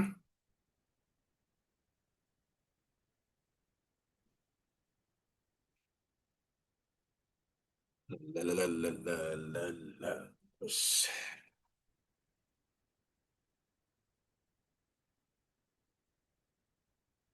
Oke ya, lanjut ya. Selanjutnya, nah, yang tadi daerah polimerase satu itu adalah eh proses yang harus terjadi pada lagging strand. Atau sebenarnya lebih tepatnya proses yang berfungsi untuk mereplace primer ya. Oke. Cuma karena primer itu banyak ada di lagging strand, tiap fragmen, oh namanya fragmen Okazaki ya. Sorry, tadi aku lupa belum menyebutkan namanya. Oke, walaupun mungkin kalian sudah tahu juga ya. Ini untuk melengkapi aja biar oh iya ada ini namanya fragmen Okazaki gitu. Ya. Jadi fragmen Okazaki adalah fragmen yang dihasilkan di lagging strand. Satu fragmennya disebutnya Okazaki. Nah, jadi dari banyak Okazaki fragmen yang dihasilkan pada lagging strand, oke. Berarti kan ada primer yang ada di bagian 5 aksennya ya. Bagian 5 aksen dari lagging strand pasti ada primer ya. 5 aksen, 3 aksen ini. Berarti kan ini harus di rejoin ya. Fragmen Okazaki itu harus di rejoin, dijoinkan gitu ya, digabung. Plus primernya harus dihilangkan ya. Nah, itulah fungsi dari ada dua enzim utama yaitu DNA polimerase satu dan ligase. Caranya gimana? Banyak sekali orang yang mengira ketika ada, aku gambar aja ya. Ketika ada misalnya template, kemudian ini primer, ada dua berurutan gini ya. Dia elongasi ke sana, ini 5 aksen berarti. 5 aksen, dia elongasi ke sana sampai mentok ya. Replikasi mentoknya pakai DNA polimerase 3, sorry. Kemudian removing dan replacing the Okazaki fragment with replacing the RNA menjadi DNA itu menggunakan DNA pol 1. Banyak orang yang mengira bahwa joiningnya itu di daerah tepat di pertemuan antara fragmen-fragmen Okazaki di sini. Banyak orang yang ngira, oh ini langsung dikasih ligase di situ. Sebenarnya itu di remove, di replace si primernya. Ternyata salah. Ya, banyak banget yang ngira joiningnya di situ. Padahal proses yang terjadi adalah ketika sudah mentok, ya, kemudian si primernya itu kan di remove dulu, ya. Jadi fungsi dari DNA polimerase satu itu bayangkan dia kayak Pac-Man gitu ya. Pac-Man tau lah ya. Ya, dia mendegradasi primer per satu nukleotida dipotong, potong, potong, potong sampai primernya habis. Ya, sampai nanti bentukannya akan jadi kayak gini, ngabisin sambil si DNA polimerase satu akan me- mensintesis DNA baru. Sambil tadi ya, sambil chewing the RNA monomers ya, sambil dia menghilangkan satu persatu nukleotida primer RNA kan, sambil dia sintesis satu satu satu dengan cara yang sama kayak DNA polimerase biasa. Barulah nanti ketika sudah mentok di DNA paling pertama dari fragmen Okazaki, barulah nanti ligase kerjanya di situ. Jadi bukan di awal, tapi kerjanya di akhir. Di sini ya. Kebayang ya? Oke. Pertanyaan, silakan. Itu permasalahan pertama ya. Permasalahan pertama dalam replikasi adalah banyaknya primer, banyaknya RNA. Oke, ini ya. Kalau digambarkan di Campbell sebenarnya lumayan jelas Campbell itu. Cuma kadang kita nggak teliti ngelihatnya. Padahal sebenarnya fragmen Okazaki itu awalnya cuma sampai segini. Nih ya, dari ujung sampai segini. Pas di gambar berikutnya, Dia sudah berprogres DNA pol satunya, udah sambil chewing tadi, chewing the monomer of RNA di depannya. Kita mungkin akan setengah nggak sadar bahwa sebenarnya di sini fragmen Okazaki-nya udah makin panjang, segitu udah. Ini kan bisa ukur ya, panjangnya berapa, itu panjang berapa, itu udah lebih panjang. Karena sebenarnya di situ sih DNA pol satu itu sudah progres, sudah ngambilin, udah mengdegradasi monomer RNA yang ada di depannya. Sampai nanti si fragmen Okazaki-nya udah makin panjang lagi, mentok ke bagian DNA dari fragmen Okazaki depannya. Ya, itu barulah nanti ligase kerjanya di sono. Yang tadi ya, ligase itu dia tidak akan menambahkan nukleotida baru, dia hanya joining dua nukleotida. Ya, dua nukleotida yang sudah mentok ketemu antara tiga aksen di belakang sama lima aksen di depannya, tinggal digabungkan menghasilkan ikatan fosfodiester. Udah gitu dong.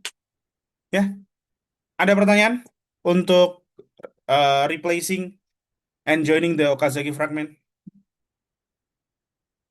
Gampang. Replikasi itu gampang. Sisa satu lagi. Ini dua lagi nih.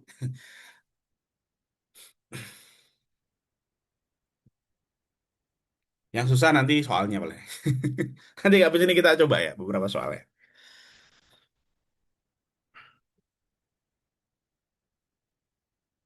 Aman? Aku lanjut langsung dulu ya. Nanti kalau ada pertanyaan boleh silakan ditaruh di chat. Oke. Nah, permasalahan selanjutnya adalah ujung DNA. Kenapa? Karena kalau tadi kalian sudah memahami bagaimana cara mereplace primer, ya, replacingnya itu perlu DNA pol satu yang melanjutkan segmen fragmen Okazaki yang belakang ya. Yang belakang dilanjut, yang depan sambil dihilangin, dicuing tadi ya. Dicu, cu, cu, cu, cu, terus akhirnya habis. Akhirnya ligase kerja di sono gitu kan. Permasalahannya terjadi pada fragmen Okazaki paling ujung. Ya, fragmen Okazaki paling belakang. Nanti dia itu bisa di-remove. Nukleotidanya bisa dihilangkan. Tapi nggak ada yang bisa mengelongasi dan mengisi bagian itu. Bagian yang sudah di-remove itu tidak bisa di-replace. Nih, bagian yang paling ujung setelah di-remove tapi nggak bisa di-replace. Kenapa? Karena nggak ada ujung tiga aksen yang bisa dielongasi. Adanya ujung lima aksen, nggak bisa. Kenapa sih ujung lima aksen nggak bisa? Karena proses replikasi penambahan nukleotida itu butuh fosfat. Ya, fosfatnya itu harus dari nukleotida yang baru dijoinkan dengan ujung tiga aksen. Kalau kita ke lima aksen, fosfatnya kan ada di nukleotida yang sudah eksis. Ya, sedangkan di nukleotida yang baru kita punyanya OH. Nah, itu nggak bisa. Ya, fosfatnya harus dimiliki nukleotida yang baru, dijoinkan dengan OH dari nukleotida lama. Nggak bisa dibalik. Ya, jadi kalau ada ujung lima aksen, ya kan tinggal ditambahin itu lima aksen. Kenapa itu repot-repot kok jadinya bolong gitu? Ya karena memang nggak bisa. Nggak ada enzim yang bisa menambahkan eh nukleotida di ujung lima aksen. Fosfat yang tadi, yang di ujung eh, di nukleotida baru tadi ya kan fosfat diperlukan trifosfat tuh. Dia itu sekalian trifosfatnya digunakan untuk memberikan energi. Ya, ingat pemecahan nukleotida, ATP contoh ya, itu kan melepaskan energi. Ya. Jadi selain dibutuhkan fosfatnya, dia pelepasan dua fosfat, pelepasan pirofosfat itu juga membutuhkan melepaskan energi yang memberikan kebutuhan energi yang diperlukan ketika joining the bonds, the phosphodiester bonds. Oke, seperti itu.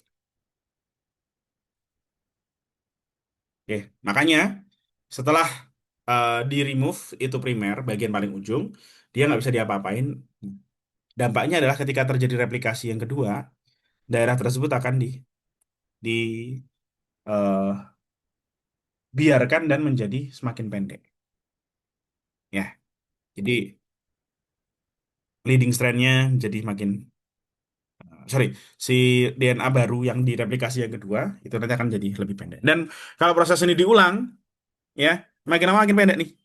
Tiap kali nambah replikasinya makin pendek di ujung-ujung DNA. Makanya ujung DNA itu biasanya dilindungi oleh telomer yang merupakan sequence yang bersifat repetitif, ya bersifat eh, berulang.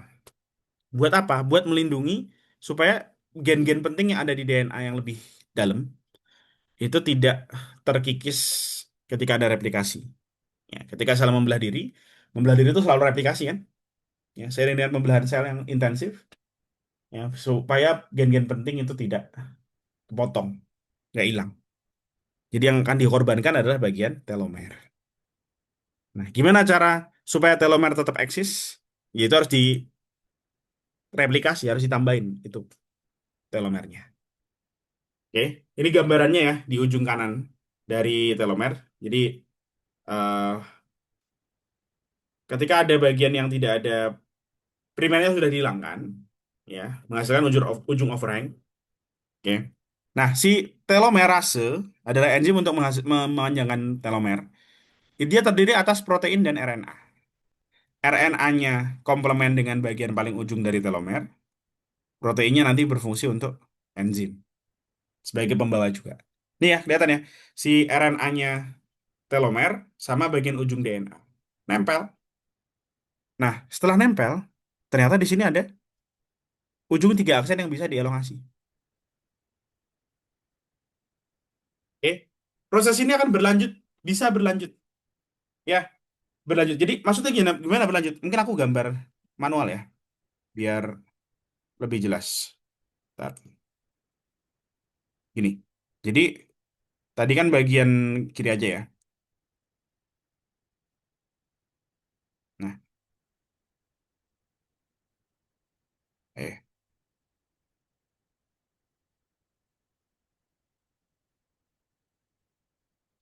misal gini ya. Di sini ujung 5 aksen, ujung 3 aksen. Nah, misal di sini urutannya AGG gitu ya.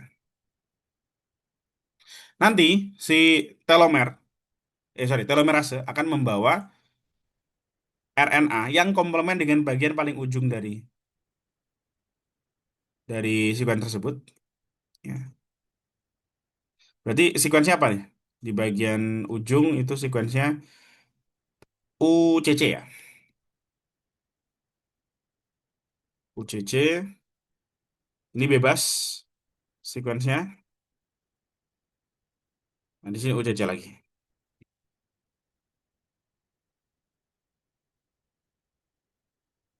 Oke. Sehingga nanti apa yang terjadi? Ketika ada telomerase, eh ujung 5 aksennya jadi di situ. Ada template jadinya.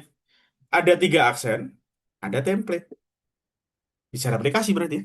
Cuma replikasinya unik karena telomerase itu asam nukleatnya adalah RNA.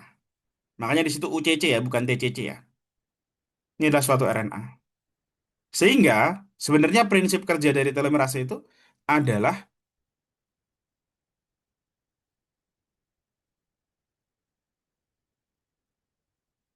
nih, RNA dependent DNA polymerase. DNA polymerase yang templatenya RNA. Sama kayak reverse transkriptase. Secara prinsip ya. Secara prinsip dia adalah eh, telomerase itu berarti dia salah satu dari reverse transcriptase. Dia templatenya RNA tapi sintesis DNA. Ya, jadi nanti tinggal sintesis saja ke arah kiri ya. Sintesis sampai mentok tek gitu. Berarti kan nanti kan bagian paling ujungnya ada AGG lagi ya. Nah, nanti telomerase itu biasanya tidak sekali doang berprogres, tapi nanti dia akan bergeser, geser ke kiri, set, ketemu lagi kan sama yang komplement, UCC dengan AGG. Nanti akan dielongasi lagi sampai beberapa kali. Sehingga hasil elongasinya itu lumayan panjang. Ketika sudah selesai, maksudnya sudah, ya udah sepanjang ini aja deh elongasinya. Telomerase akan lepas, ya. Kemudian tinggal bikin primer baru, ya. Primer di ujung. Oke, ujungnya jangan lupa ya, 5 aksen di situ, 3 aksen di situ. Tinggal dibikin strand yang baru lagi ke sana. Terus di situ nanti akan ada ligase. Caranya gampang ya. Kebayang ya? Oke. Nah, terus gimana abis itu? Setelah ligase bekerja, berarti kan ada joining antara DNA tersebut ya. Nah, baru nanti si primernya akan di-remove lagi. Karena primer tetaplah primer, dia adalah RNA ya. Oke, pada replikasi DNA dia akan di-remove. Jadi kebayang yang awalnya ada ujung overhang, tapi ujung overhangnya di tempat yang lebih dalam. Ya, itu akan diperpanjang sehingga walaupun akhirnya tetap ada ujung overhang, setidaknya si bagian telomernya udah lebih panjang. Ya, gitu. Oke, udah selesai. Begitulah prinsip telomerase.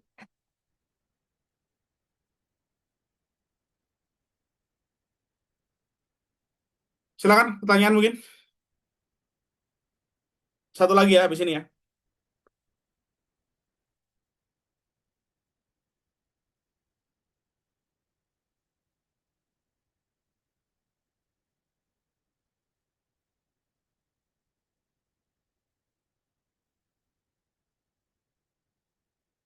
Aman ya? Dah.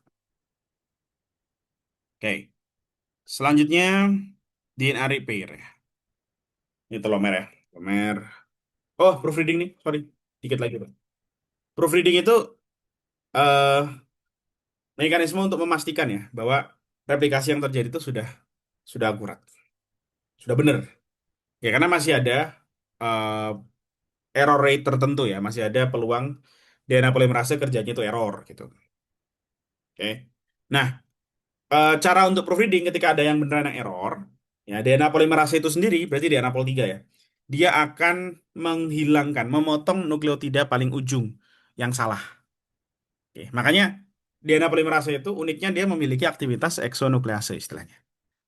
Eksonuklease artinya memotong DNA ataupun RNA ya dari ujung. Ada juga endonuklease yang motongnya itu di tempat tertentu. Nggak selalu di tengah ya. Maksudnya nggak selalu pas banget di tengah-tengah. Misal nukleotidanya ada 100 base pair, motongnya pas di nukleotida ke-50 nggak gitu. Kalau endonuklease nanti dia punya yang namanya recognition site ya. Punya eh iya betul recognition site. Jadi tempat yang dikenali. Oke. Itu ala endonuclease. Kalau exonuclease tinggal potong dari ujung. Cuma tidak sembarang ujung bisa dipotong. Makanya dibagi exonuclease itu ada dua jenis. Ada yang 3 aksen, 5 aksen exonuclease. Ada yang 5 prime to 3 prime exonuclease. Ya, jadi ada yang kerjanya dari 3 ke 5, ada yang dari 5 ke 3. Kalau ini kerjanya di 3 aksen, berarti dia yang 3 ke 5. Yang 5 ke 3 tadi sebenarnya kita juga sudah lihat. Ada yang masih ingat nggak kira-kira? Proses apa yang dia ngilangin nukleotida? Tapi ngilanginnya dari ujung 5. Sebenarnya di bab ini ada aktivitas exonuklease tapi yang kebalikan 5 aksen ke 3 aksen.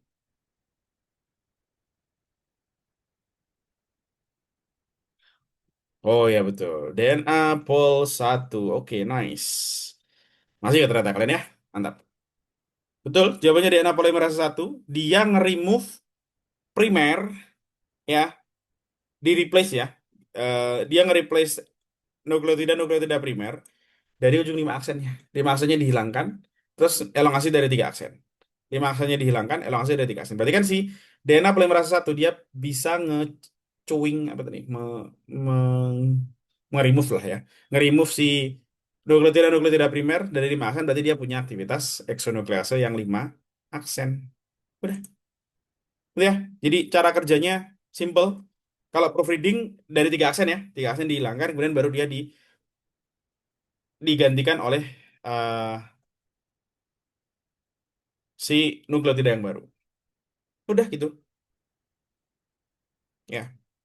Kemudian selain proofreading ada juga yang masih berkaitan dengan replikasi DNA yaitu DNA repair. Karena biasanya proofreading itu juga ada error rate-nya. Walaupun udah ada proofreading tapi bisa aja tetap error gitu maksudnya. Ya, sehingga dibutuhkan proses perbaikan DNA. Jadi kalau misalnya DNA double strand itu tidak berkomplement dengan baik, entah itu gara-gara salah dalam replikasi atau misal gara-gara eh, proses spontan, misalkan di dalam sel itu kan banyak chemicals yang kita nggak tahu dia apakah reaktif atau enggak gitu ya. Di dalam sel, di dalam nukleus itu bisa jadi ada chemicals yang reaktif sehingga bisa bikin kerusakan dalam DNA. DNA-nya jadi berubah nukleotidanya. Bisa, ya. Chemicals yang seperti itu seringkali sifatnya adalah free radical, radikal bebas. Chemicals yang bisa bikin DNA ataupun molekul lain ya, nggak cuma DNA, DNA, protein, lipid, gula, bisa aja bereaksi dan menghasilkan perubahan, molekulnya jadi berubah. Itu biasanya dari kelompok free radicals, radikal bebas, reactive oxygen species, ROS. Ya, kayak gitu. Seringkali ROS itu dihasilkan kalau kalau nggak dari metabolic waste, dari sampah-sampah metabolisme yang terjadi gara-gara pada kondisi yang tidak ideal, bisa juga gara-gara ada kontaminasi. Ya, tapi intinya ketika ada DNA misal yang rusak, ya nukleotidanya berubah gitu ya, maka itu akan gampang caranya tuh simple, prinsipnya tinggal dipotong daerah yang rusak, ya setelah dihilangkan akan dipakai DNA polimerase untuk mengisi kembali daerah yang tadi sudah dibuang. Setelah itu tinggal dikasihin ligase, selesai. Nah, ini dia motongnya pakai endonuklease ya. Motong di tengah. Motong di daerah yang bukan pinggir lah. Oke. Udah, gampang ya. Selesai. Pertanyaan?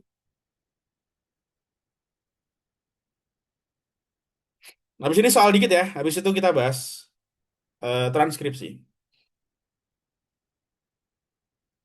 Aku kirim soal ke grup ya.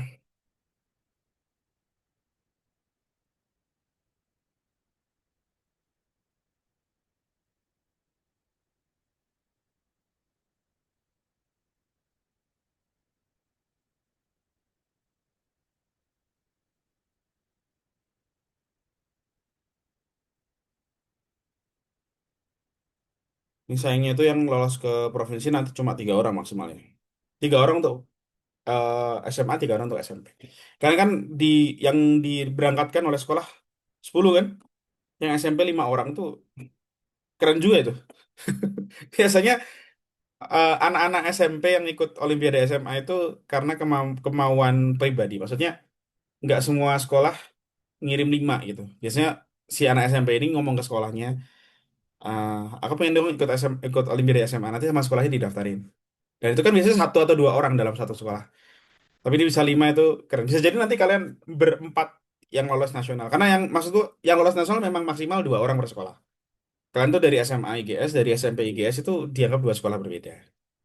Ya, jadi maksimal nanti kalian yang ada di sini 4 yang bisa lolos.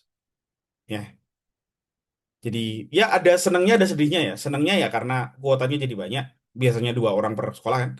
Kalian jadi 4 orang per sekolah dalam tanda kutip ya. Karena kan di sini yang SMP nanti SMA-nya di IGS lagi nggak? Siapa aja nih yang SMP? Charlen ya, Charlen SMP. Siapa lagi? Satrio juga SMP kan Mas Yan? Nanti SMA-nya di IGS nggak?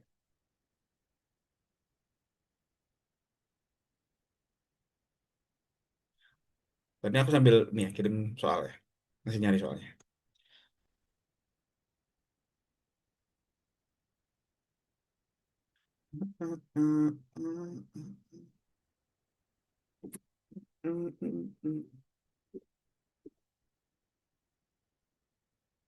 Satrio, iya. Oke. Iya tuh, nanti kalau kalian lolos OSN, OSN-nya kan pas kelas, kalian udah naik kelas. Yang udah kelas 10, ternyata misal 4 orang ternyata yang dari IGS. Wah. Itu tidak menyalahi aturan ya, itu memang boleh ya. Jadi dulu 2 tahun atau 3 tahun lalu ya, 2024, 2024, 2 tahun lalu berarti ya. Itu ada dari SMA 8 Jakarta. Ya, jadi SMP-nya sebenarnya SMP negeri yang lain gitu ya. Nah, terus ikut OSN SMA, kelas 9 ikut OSN SMA. Terus dari SMA 8 Jakarta itu juga ada yang lolos 2 orang ke nasional. Nah, si anak SMP ini juga lolos ke nasional dan masuk SMA 8. Jadi ada 3 orang dari SMA 8 Jakarta ketika nasional, tiga-tiganya medal. Pas banget tuh, satu emas, satu perak, satu perunggu. Tiga-tiganya pelatnas juga. Tapi yang melaju sampai internasional cuma satu. Bukan karena kuota, tapi memang karena seleksi gitu ya. Jadi kalau nanti kalian sudah sampai pelatnas, 4 orang itu ya, maksimal kan memang 4 orang itu bisa jadi empat-empatnya dari IGS yang maju ke internasional. Nggak ada kuota sekolah. Bisa jadi ya. Kalau itu terjadi kan luar biasa tuh. Nanti Ko Joni pasti ini senang banget tuh kalau beneran ada 4 dari IGS semua. Cuma saingan kalian bukan saingan yang gampang ya. Oke, kalau bisa lebih dari satu yang maju ke internasional tuh luar biasa. Oke, satu aja udah luar biasa sih. Oke, gitu. Karena saingannya banyak juga pasti. Oke, mungkin Charlen tahu tuh si Brevin tuh. Brevin kan juga banyak ikut pelatihan, banyak ikut tryout kan. Kan udah keren kan si Brevin tuh. Saingan dari SMP kan. Nah itulah. Aku tadi mau kirim soal jadi belum jadi. Ntar, replikasi. Soal yang basic dulu ya. Sebenarnya nggak semua basic sih, tapi ada beberapa yang susah juga. Oke ini. Aku kirim ke grup.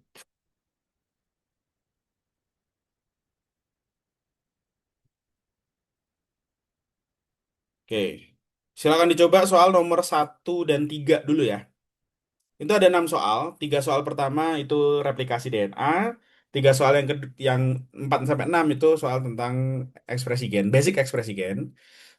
Kerjaan nomor 1 sama 3 ya. 1 dan 3.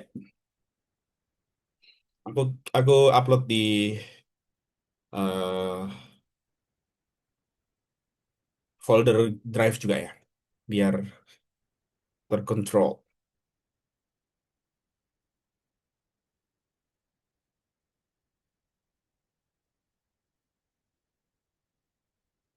Nanti untuk em, materi-materi yang tidak di request, nanti semoga kita sempat untuk ini ya.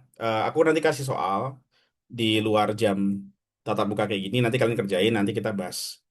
Semoga nanti cukuplah waktunya. Oke. Karena ya sebenarnya eh, dari sekolah kan jatahnya sebenarnya seminggu sekali ya. Tapi ini aku bikin seminggu 2 kali. Kemarin izin sama sama Mister Denny untuk nambal pertemuan-pertemuan yang aku kemarin nggak bisa. Sekitar Januari sampai awal Februari kemarin aku nggak bisa sampai tengah Februari. Oke, jadi diizinkan untuk 1 minggu 2 kali. Tapi cuma sampai minggu ini aja. Nanti untuk pertemuan setelah Lebaran kita akan ke default. Ya, kurang ya Mas Yan? Ya pelatihan segitu memang sedikit guys, sedikit pelatihan. Paling kita satu satu hari aja paling kita cuma dapat 1 chapter ternyata. Ya, plus pelatihan soal sih, tapi ya lumayan lah. Oke, silakan ya 1 sama 3. Sambil aku absen ya. Oke, oke, sudah terkirim.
Wih, cepet kali ya. Yuk, yang sudah boleh ya disubmit ya. Ini udah ada satu nih yang submit. Namanya disamarkan ya. Karena bagaimanapun kalian juga saingan satu sama lain ya. Oke lah.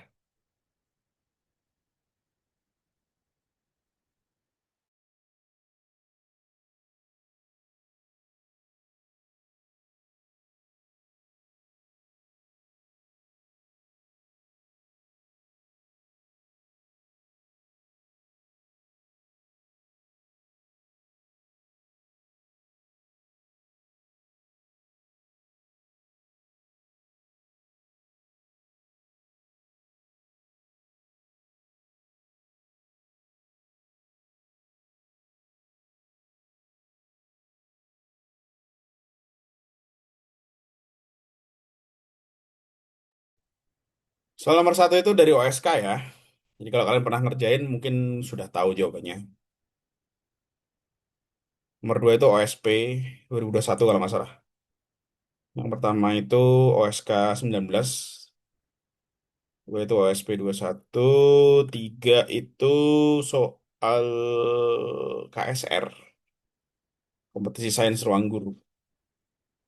Ya, 2021, KSR yang pertama.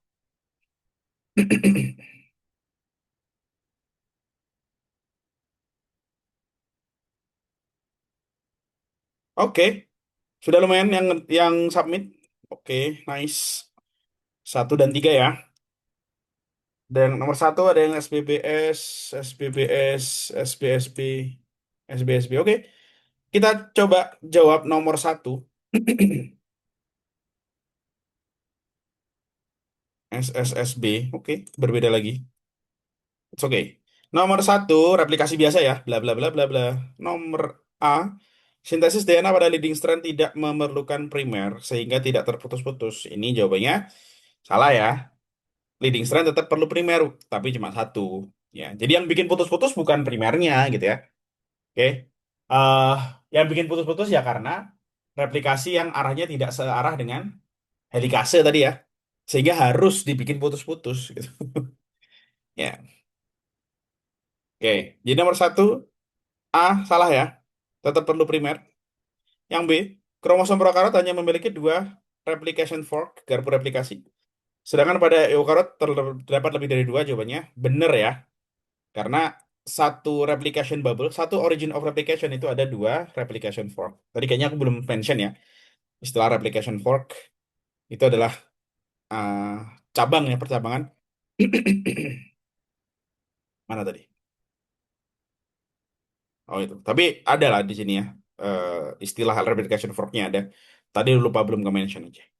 Ya, jadi satu ori itu akan menghasilkan dua replication fork. Berarti kan ada dua ya untuk E. coli, untuk bakteri. Untuk eukariot ya, karena lebih dari satu ori, ya replication forknya juga lebih dari dua. Oke, B gampang. Benar ya.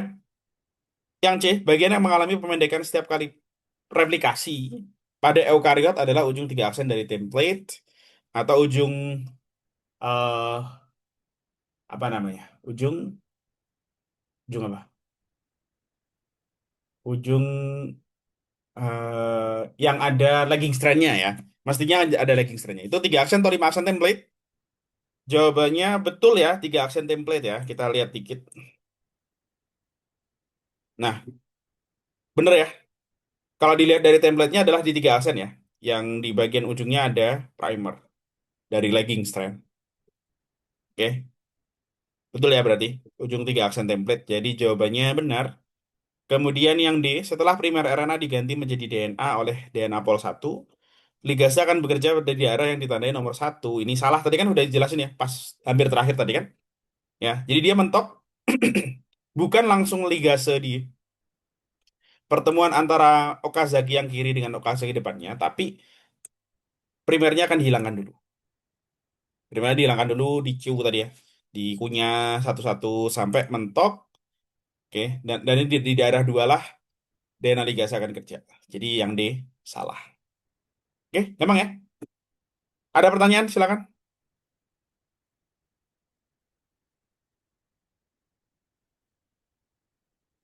Alhamdulillah.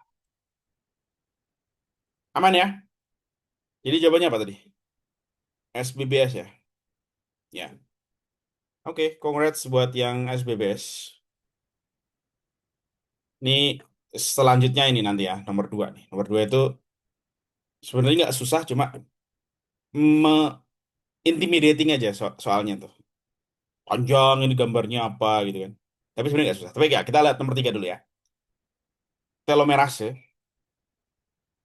Setiap kali replikasi, salah satu ujung DNA linear. Ya, DNA harus linear ya, karena kalau di bakteri DNA-nya sirkular, itu nggak ada telomer nggak apa-apa karena nggak ada ujung ya kalau di bakteri. Ya, kalau di DNA linear akan mengalami pemendekan. Oke. Kalau misalnya pemendekan terus-terusan dapat berakibat fatal karena dapat menghilangkan gen tersebut. Oke. Telomerase merupakan kompleks antara RNA dan protein yang berfungsi untuk mengatasi masalah tersebut. Berikut ilustrasi mekanisme kerja telomerase. Gampang ya. Yang tadi kan, ya, jadi dia kerja eh, jadi template, setelah itu geser lagi, ya, jadi template lagi, geser lagi dan seterusnya. Setelah tahap 4 di atas, proses pemanjangan telomer masih akan dilanjutkan dengan menyintesis DNA untai atas. Jadi DNA yang atas itu akan disintesis yaitu pakai primer ya, ya. Kan di sini masih bolong ya, masih ada ujung menggantungnya overhang. Nanti DNA untai yang atas nanti juga akan disintesis dengan ditambahkan primer di daerah situ, ya. 5 aksen, 3 aksen, kemudian dielongasi ke arah yang berlawanan. Gitu ya. Oke. Yang A, ujung yang diperpanjang oleh telomerase merupakan bagian DNA yang direplikasi menggunakan lagging strand. Betul ya? Betul ya tadi. Si lagging strand lah yang terdapat masalah pemendekan. Mana tadi? Ini ya. Daerah hasil dari lagging strand yang dia nanti akan diperpanjang. Ya, betul ya. Tadi kan jawab apa aja? Satu, dua, SBSP, SPPSP. Oke ya, jadi yang A jawabannya benar. Yang B, ujung overhang akan dihasilkan setelah pemanjangan telomer selesai dilakukan. Betul? Tadi yang di ini ya, ujung akhirnya tetap overhang ya. Gara-gara terakhir kan ada primer di situ, terus dielongasi, primernya dihilangkan. Oke, nah tadi ya, udah ada primer, setelah itu primernya dihilangkan, jadi masih ujung overhang walaupun sudah selesai si telomerase diproses. Oke, jadi yang B benar.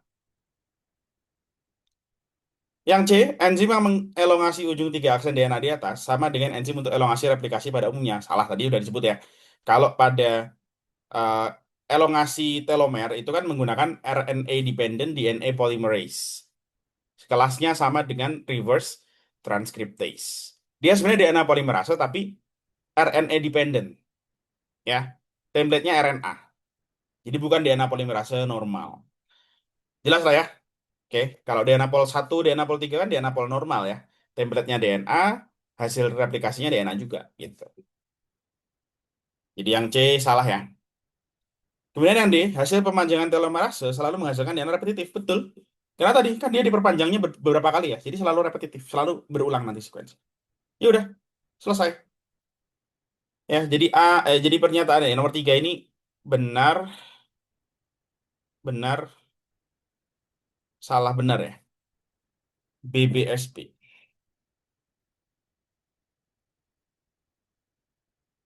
Oke, ada yang BSSB, SBSB, BBSB ya. Ya paling coba salah satu. Oh, ada yang betul semua nih. Mantap. Oh, ada dua. Oke, itu ya untuk ini, untuk itu. Oke, selanjutnya kita tuntaskan sekalian yang nomor dua ya. Silakan dicoba. Nomor dua itu dari soal OSP. Sebenarnya soalnya nggak susah tuh ya. Soalnya tidak susah, cuma intimidating aja. Sebenarnya nggak susah, nggak segitu susah. Oke, silakan dicoba. Nomor dua ya. Emang nggak.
Oke, udah ada beberapa yang jawab SSBS, BBBS.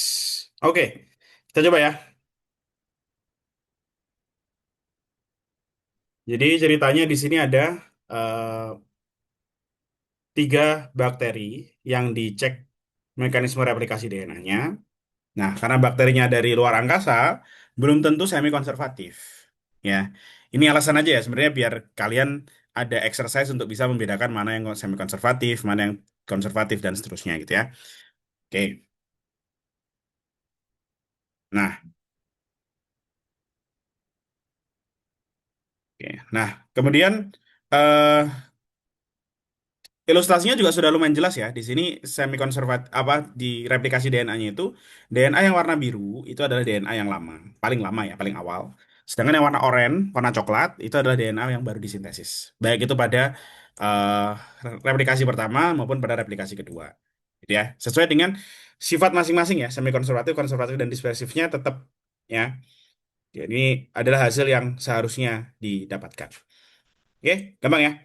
Kemudian ini ya, suatu hari Farel baru pulang dari bumi, baru pulang ke bumi dari luar angkasa, kemudian ngecek mekanisme replikasi dari beberapa bakteri dari luar angkasa itu. Ya, jadi yang dilakukan adalah pertama bakteri-bakteri itu dikultur pada medium yang mengandung nitrogen 14, nitrogen normal ya. Oke. Nitrogen normal disebutnya adalah ringan, DNA ringan, karena pada percobaan selanjutnya si Farel dia menginkubasi bakteri yang tadi sudah punya DNA normal, diinkubasi, ditumbuhkan pada pada medium yang mengandung N15. Jadi secara densitas dia lebih gede. Ya. Terus dilakukan sampai dua kali siklus replikasi. Ia lalu mengisolasi DNA dan melakukan pemisahan DNA rantai berat menggunakan eh, CSCL density gradient centrifugation ya. Jadi prinsip sentrifugasinya juga sudah dijelaskan di sini. Oke, jadi eh, si CSCL itu dia density-nya gede. Jadi ketika disentrifugasi ternyata dia menghasilkan gradien ya, yang paling dekat sama mulut tabungnya itu yang paling rendah density-nya, sedangkan yang paling jauh dari mulut tabung ya itu yang paling gede density-nya. Sehingga nanti DNA itu akan berada di tempat yang density-nya sesuai dengan CSCL-nya gitu ya. Semakin ke arah dalam dia semakin gede density-nya. Ya, makanya rantai berat dia ada di bagian yang lebih kiri, rantai ringan ada di daerah yang lebih kanan. Gitu. Oke, ya udah. Dari tiga bakteri, ya kemudian dilakukan eh, dua kali replikasi, kemudian DNA-nya diukur, ya disentrifugasi pakai ini CSCL gradient centrifugation, density gradient centrifugation, dihasilkanlah hasil demikian. Jadi sebenarnya hasil soalnya itu cuma ini doang ya. Soalnya itu cuma ini doang. Bagian atasnya itu cuma memperjelas kembali apa itu konservatif dan seterusnya. Oke, kemudian yang gambar kiri bahkan dia cuma menjelaskan bagaimana prinsip yang tadi CSCL density gradient centrifugation. Ya, jadi hasilnya sebenarnya cuma yang kanan aja. Ada yang bisa menentukan kira-kira bakteri satu, 2, dan 3 berturut-turut itu yang mana mekanisme replikasinya. Kan ini kan beda semua ya. Hasilnya kan beda semua. Berarti kan kemungkinan besar mereka memiliki cara replikasi yang beda-beda tuh. Ada yang dapat bakteri satu 2 3 itu sebenarnya aplikasinya apa aja?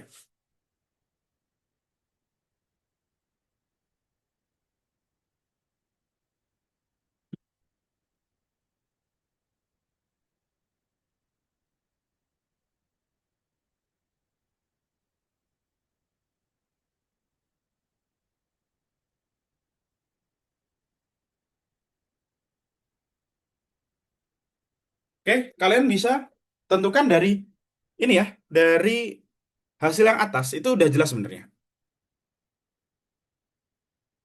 Dispersif, semi konservatif, konservatif. Ada yang seperti itu. Sebenarnya udah jelas dari yang atas ya.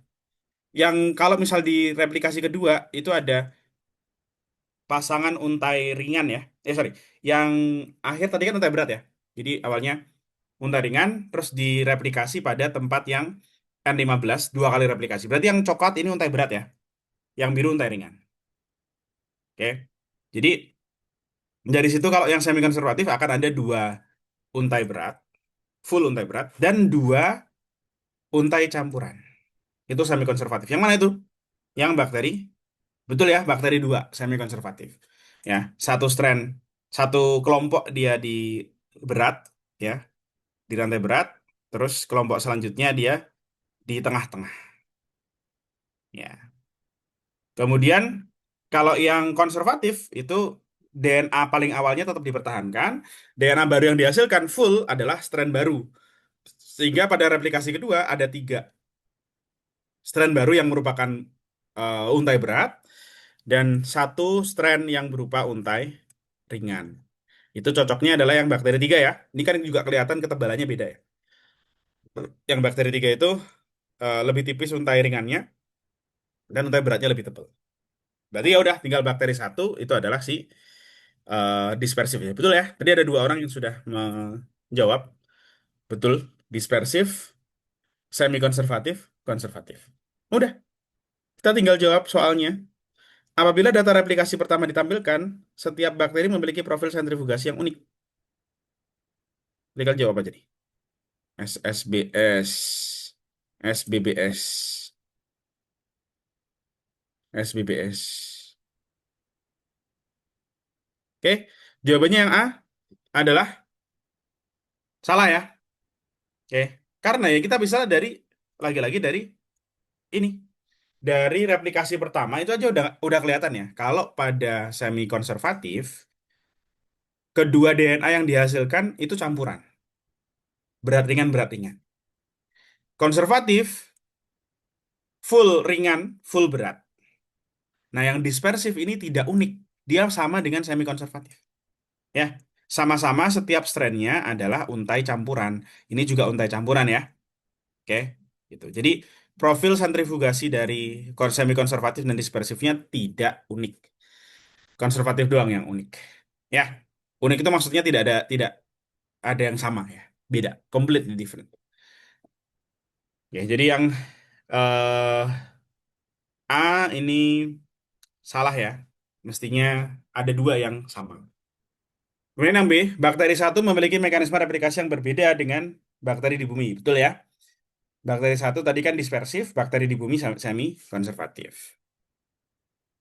Oke, beda ya berarti mekanismenya.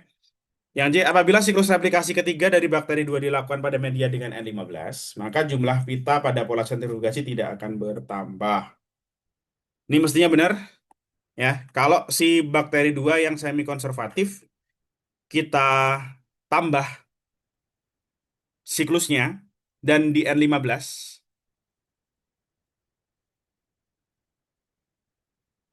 ya, maka nanti eh unta yang campuran itu akan kepisah dua gini dan gitu. Terus disintesis N15 karena dia di siklus ketiganya ya. Apabila siklus replikasi ketiga dilakukan pada medium medium dengan N15. Jadi untai DNA barunya adalah DNA berat. Jadi nanti bentukannya akan seperti ini ya. Ada yang campuran, ada yang full berat. Kalau yang DNA yang berat ya ya udah dia akan semuanya full berat ya. Semuanya adalah full DNA untai barat ini. Jadi jenis ya, jenis double strandnya tetap ada dua macam. Yang campuran sama yang full berat. Cuma jumlahnya aja nambah ya. Yang campuran nanti akan ada dua, yang full berat nanti akan ada berapa? Itu dua, enam ya. Oke, jadi cuma eh, nambah jumlah saja, nambah jumlah ini ya, kelimpahan dari DNA-nya saja, tapi jumlah pita pada hasil sentrifugasi tidak bertambah. Pitanya tetap dua macam. Cuma nanti ini lebih tebal aja ya hasilnya. Oke, terakhir, apabila siklus replikasi ketiga dari bakteri 3 dilakukan pada medium dengan N14, maka profil sentrifugasi unta ringan akan memiliki ketebalan yang sama dengan rantai berat. Oke, jadi yang konservatif ya, si bakteri 3 tadi yang konservatif. Ini kita replikasi di eh apa namanya? Di media dengan N14. Ya, ketika kita replikasi di N14, berarti kan kalau konservatif full semua DNA yang baru dihasilkan N14 semua ya. Berarti akan bertambah yang biru sejumlah 4. Jadi yang biru direplikasi jadi biru, yang lain juga sama. Ya, ini.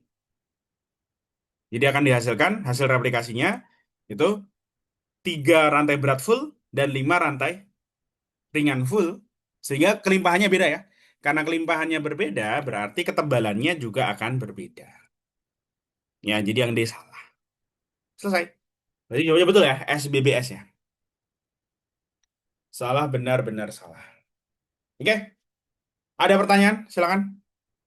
Untuk ini, besok, lusa berarti ya, sorry. Lusa kita berarti bahas tentang ekspresi gen ya. Semoga nanti eh cukup. Mungkin nanti kita akan coba bahas ekspresi gen plus regulasi ekspresi gen. Kemungkinan soal latihannya nanti PR. Karena lumayan banyak kalau untuk yang ekspresi. Kalau yang DNA ini kan kebetulan sebenarnya bahasanya nggak banyak. Tadi pun juga aku tambahin beberapa pengembangan aja dikit gitu ya. Oke, biar pas. Seandainya kalau misal kita hari ini bahas materi aja ya, mungkin akan ke cover sebagian dari ekspresi gen. Tapi kayaknya enakan kayak gini. Oke, itu ya untuk replikasi. Oke, bagi yang sudah belajar ekspresi gen boleh kalau mau nyoba yang soal berikutnya ya. Nanti hari Jumat kita preview ekspresi gen dan regulasi. Kemudian nanti akan ada beberapa soal tambahan.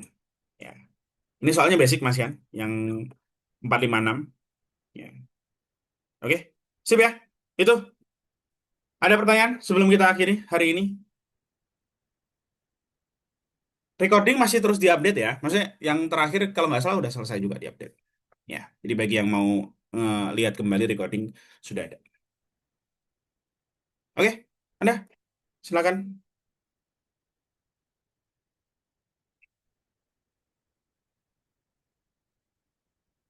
Kalau tidak ada paling sekian dulu ya buat hari ini. Terima kasih semua. Kita ketemu lagi insya Allah hari Jumat jam 8 lagi ya. Ya biar nggak kebagian.